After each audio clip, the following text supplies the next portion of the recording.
మోకాళ్లలో గుజ్జును పెంచి నొప్పిని తగ్గించి సర్జరీని దూరం చేసే ఫ్రీడమ్ వాక్. రోడ్డు మీద నడుచుకుంటూ వెళ్తున్నప్పుడు బంగారు చైన్లు లాక్కుపోవటం గతం. ఇప్పుడు ఏ హోటల్లో టిఫిన్ చేస్తున్నప్పుడు, లేదంటే ఒక పిజ్జా హట్లో పిజ్జా తింటున్నప్పుడు చైన్ స్నాచింగ్ చేయటం అన్నది ప్రజెంట్ ట్రెండ్. పిజ్జా షాప్లో చైన్ స్నాచింగ్ ఎలా సాధ్యం అనుకుంటున్నారు కదా? నో, ఇలా కూడా స్నాచింగ్ చేయొచ్చని నిరూపించాడు ఓ మహానగరంలో మాయగాడు.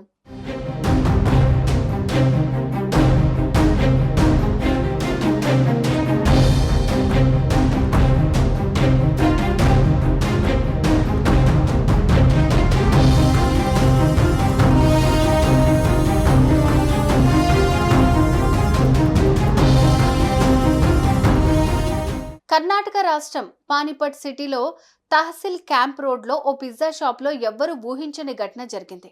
అక్కడ కొంతమంది మహిళలు కూర్చుని పిజ్జా తింటున్నారు. పిచ్చాపాటి మాట్లాడుకుంటూ ఎంజాయ్ చేస్తున్నారు. ఇంతలో హెల్మెట్ ధరించిన ఓ వ్యక్తి ఆ షాప్లోకి ఎంటర్ అయ్యాడు. పిజ్జా ఆర్డర్ ఇచ్చాడు. పిజ్జా తయారు చేసి డెలివరీ ఇచ్చే లోపల కాసేపు అటు ఇటు గమనించాడు.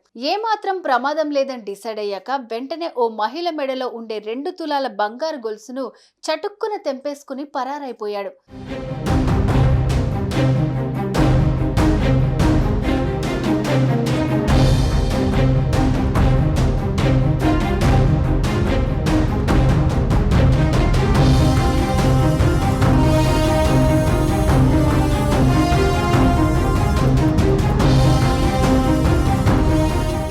శనివారం 3:30 గంటల ప్రాంతంలో జరిగిన ఈ ఘటన అక్కడున్న సీసీటీవీలో స్పష్టంగా రికార్డ్ అయింది.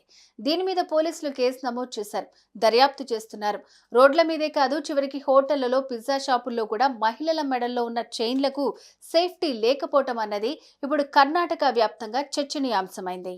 సుమన్ టీవీలో మీ పర్సనల్ అండ్ బిజినెస్ ప్రమోషన్స్ కోసం కింది నెంబర్కి కాంటాక్ట్ చేయండి.